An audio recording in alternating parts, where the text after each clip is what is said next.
According to the First Amendment, the government shall make no law abridging the freedom of speech it agrees with.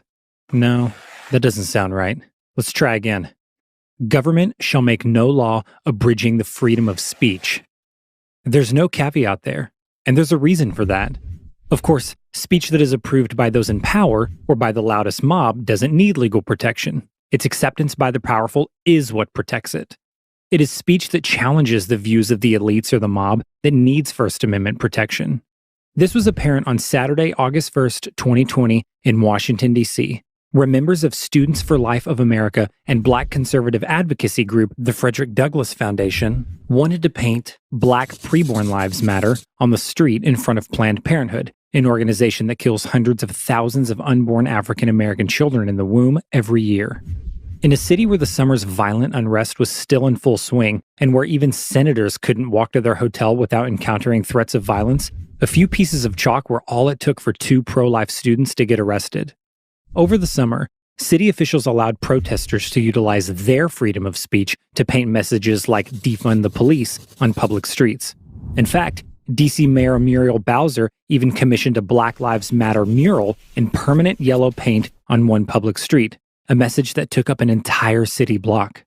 So citizens painting Black Preborn Lives Matter should have been fine, right? Wrong.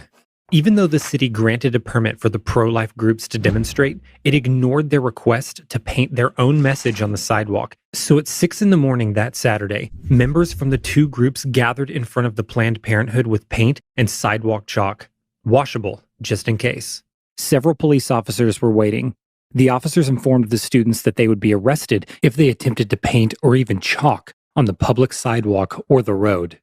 Again, by this point in the summer, the DC police had allowed groups to paint defund the police on city streets, and the city had allocated taxpayer dollars to paint Black Lives Matter.